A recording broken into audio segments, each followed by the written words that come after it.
مولانا فضل الرحمان کا کہنا ہے اڈیالہ کے باہر خواتین پر تشدد نے کلثوم نواز پر تشدد کی یاد تازہ کر دی. میرا خیال ہے مولانا فضل الرحمان کی بھی یادداشت میں ڈنٹ پڑ گئے ہیں میری طرح.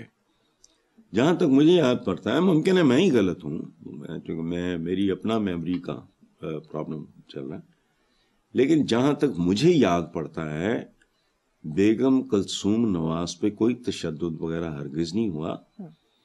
ہاں البتہ ایک بھونڈی حرکت کی گئی تھی کہ ان کی گاڑی کو جس میں وہ بیٹھی تھیں لفٹر سے اٹھا کے ہوا میں معلق کر دیا گیا. اور ظاہر ہے یہ ہیرسمنٹ ہے خاتون کے لیے، اس سے زیادہ کا کم از کم مجھے علم نہیں ہے.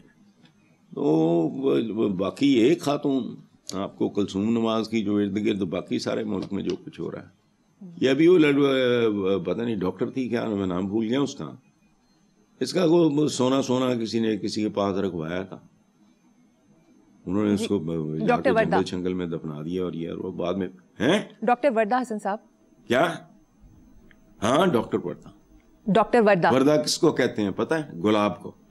ڈاکٹر وردہ، وردہ کہتے ہیں گلاب کو. اندازہ لگاؤ یہ کون تھے. یہی کہانی ہے، کہانی گھر گھر کی. ایک ہوتا نہیں تھا ایک عورتوں کا بڑا فیورٹ تھا وہ انڈیا کا، کوئی پتہ نہیں کیا، وہ ایک ہی چیز ہے. جی بالکل ٹھیک. دوسری طرف سابق وزیر اعظم شاہد خاقان عباسی نے کہا کہ اگر کے پی کے میں گورنر راج لگتا ہے تو پھر سب صوبوں میں گورنرز کے حالات ایسے ہی ہیں، وہاں بھی گورنر راج لگا دیں. سبحان اللہ. دیکھو ایک سینئر اور نسبتاً بہت بہتر اور بہتر ریپیوٹ والے، بہتر ساکھ والے سیاستدان کا تبصرہ ہے تو حالات تو بالکل ایک جیسے ہی ہیں. بلکہ وہ آپ صوبوں کو ماریں، دفاع کریں، وہ آپ کی دارالحکومت میں ابھی جو آپ جس بات پہ وہ ڈکی بھائی یا ڈکو بھائی جو بھی ہے، وہ جو آپ بات کر رہے تھے وہ کہاں کی ہے؟ وہ دارالحکومت کی نہیں، جیسے جاہل یہاں دارالخلافہ بھی کہتے ہیں. میں حیران ہوتا ہوں. وہ جو یہ اس کی ڈکی کی، ہاں جی، لکو کی، جی اچھا. لیکن بہرحال وہ ہر جگہ پورے ملک میں ایک جیسے ہی حالات ہیں، کوئی فرق نہیں ہے 19-20 کا ہو. ٹھیک ہے ٹھیک ہے صحیح. آگے چلتے ہیں. نیکسٹ خبر. اخباری خبر کے مطابق تحقیقاتی ادارے ایپسوس نے پاکستان میں مہنگائی کو دوبارہ عوام کا سب سے بڑا مسئلہ قرار دے دیا. ادارے کے مطابق 79% پاکستانیوں کے لیے 2 وقت کی روٹی کا بندوبست کرنا انتہائی مشکل ہے. نوکری کے تحفظ پر صرف 22% شہری مطمئن ہیں، جبکہ 84% مستقبل کی سرمایہ کاری پر غیر مطمئن ہیں. تو اس میں کون سی نئی بات ہے؟ یہ ادارہ اگر یہ نہ بھی کرتا تو ہمیں نہیں پتا. جب میں یہ کہتا ہوں حکومتوں کے بارے میں تنزیہ نفرت سے، حقارت سے، کہ جی ان کے اشاریے شوریے، وہ اشاریے 25 کروڑ سڑکاں تے پھر رہے ہیں چبلو کہاں دا اشاریہ. یہ تو بالکل ایسے ہی ہے جیسے تم سٹیٹمنٹ دے کے ثابت کرنا چاہو کہ لوگوں کے پیٹ جو بھوکا ہے وہ بھوکا ہے، جو ذلیل ہو رہا ہے وہ ذلیل ہو رہا ہے، جس کی کہیں نہیں سنی جا رہی اس کی کہیں نہیں سنی جا رہی. تو یہ فضول بات ہے مہنگائی کو دوبارہ. اور یہ اب کا نہیں ہے یار، کتنی بار تمہیں مثالیں دے دے کے سمجھاؤں. اب تو مجھے اپنے آپ اور اپنے کام سے بھی چڑ ہونے لگی. میں سچی بات ہوں، کیسی مثالیں نہیں دیں ہوئے، پتہ نہیں دماغوں میں بھس بھرا ہے کیا ہے. بچہ تھا میں یار، اسکول گوئنگ، روٹی فلم تھی، فلم کا نام ہی روٹی تھا. روٹی کا سوال ہے جواب زیادہ روٹی ہے، بڑے بڑے لوگوں نے یہ گل بڑی چھوٹی ہے. تھیم سانگ تھا اس کا، 20 روپئے منا ٹاس میں وہ غالب تک کھانا پھرتا تھی پورے ملک. تو یہ جو لعنت ہے مہنگائی، بھوک، ننگ. اور ایک بات یاد رکھو، اخلاقیات کی تباہی کا بھوک سے بہت گہرا تعلق ہے، محرومی سے. وہ نہیں ساڑھے درجے بھی ہو جائیں گے، ان کا مسئلہ بھوک نہیں ہے، ان کا مسئلہ مزید لوٹ مار ہے، کمیشن ہے، کک بیک ہے، یہی کچھ ہے سارا.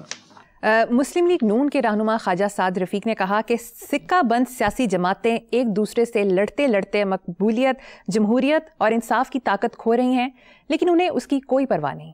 جن کو اپنے کام کی، اپنی عزت کی، اپنی ساکھ کی پرواہ نہ ہو، جن کے ووٹوں پہ پلتے ہیں ان کی پرواہ نہ ہو، تو کیا پرواہ ہونی ہے ان لوگوں کو. دیکھو وہ بڑا خوبصورت ہے، میرا خیال ہے صوفی تبسم مرحوم کا ہے، لڑتے لڑتے ہو گئی گم، ایک کی چونچ اور ایک کی دم. اور دوسری بات میں کئی بار کہہ چکا ہوں، پتہ نہیں لوگوں کو کھوپڑی میں نہیں بیٹھتی، کہ سکہ بند سیاسی جماعتیں ایک دوسرے سے لڑتے لڑتے مقبولیت، جمہوریت، انصاف کی طاقت کھو رہی ہیں. یہ سکہ بند تو ہے ہی نہیں، اب یہ تو فیک ہیں ساری، فیک نیوز نہیں. نون لیگ کیا ہے؟ It's a fake political party, they have no following.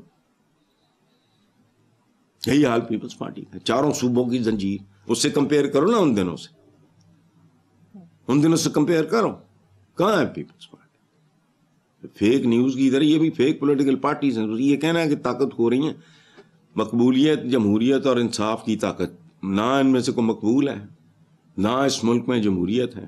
آپ ہی کے پروگرام میں بتایا نا کہ ہجے بدل دو اس لفظ کے، اور کو تو سوال ہی پیدا نہیں ہوتا. یہ تو بہت بڑی بات ہے. سو یہ اسی طرح ہی ہے، جب تک چل سکتا ہے چلتا رہے گا، ادروائز. کمال کی بات ہے، ہمیں شرم حیا بھی نہیں آتی. کمال کے لوگ ہیں ہم بھی. حکمرانوں کو تو برا بھلا کہنا چھوڑو، ہم بھی خود چپڑ کے ناتی ہے عجیب قسم کے. ایک کا مسئلہ بیٹی ہے، ایک کا مسئلہ بیٹا ہے. بھاڑ میں جائے عوام، بھاڑ میں جائے مہنگائی، لا اینڈ آرڈر جہنم میں جائے، کچھ نہیں ہوتا، ملاوٹ، فلانا، لوٹ مار، سارا کچھ ٹھیک ہے. ایک کہہ رہا ہے میری بیٹی آ جائے، دوسرا کہہ رہا ہے میرا بیٹا ہے. یہ باٹم لائن ہے اس ملک کی پالیٹکس کی. سو خواجہ صاحب ٹھیک کہہ رہے ہیں، لیکن کی ہے. حسن پر میرے ذہن میں ایک سوال آیا ہے، نون لیگ اور پیپلز پارٹی تو اتحادی جماعت ہے، پھر ان کی چونچ اور دم لڑتے ہوئے کیسے گم ہو گئی؟ دیکھو بات سنو، یہ کہتے ہیں نا نیام میں دو تلواریں. میں کتنی بار آپ ہی کے پروگرام میں کہا ہے کہ وہ میثاق جمہوریت نہیں تھا، میثاق مکمکا تھا. پہلے یہ ایک دوسرے کو چک بٹ بٹ کے اپنا حصہ لیندے رہے، پھر انہوں نے کہا یار مل جل کے ذرا کر لیے، 19 کا فرق پہ جائے گا تو ہمارا تماشا بھی نہیں بنے گا، ہمارا کام بھی چلتا رہے گا. یہ نہیں ہے کہ انہیں وہ ایک نے وہ پیپلز پارٹی نے اغوا کر لیا. نواز شریف صاحب دے والد انہوں بڑھا بندہ چک کے انہوں نے ماریا. وہ بڑا نامور ایک پولیس والا تھا اور بڑا فخر کرتا تھا ساری زندگی اس بات، چک کے بغیر دوائیاں بوڑھے آدمی کو. یہ جہاں سڑک نہیں، جہاں ریڈیو پاکستان لاہور ہے، میں نام بھول گیا سڑک، وہاں زرداری صاحب دی زبان تھی، سب کچھ کرتے رہے. پھر وقت کے ساتھ ساتھ ان کو سمجھ آئی کہ یار بنڈ کھاؤ تو کھنڈ کھاؤ. اب انہوں نے اور طریقے سے یہی کام کیا ہوا ہے. تو اندر سے تو ظاہر ہے ان کا بس نہیں چلتا، یہ ایک دوسرے کو رہنے نہ دیں، لیکن قدرت نے ان کو ختم کر دیا. تم آج نہیں تو کل، کل نہیں تو پرسوں. یہ بات بالکل ایسے پوری آب و تاب سے سورج اپنی سوا نیزے پہ ہو، پتہ لگ جائے گا آپ.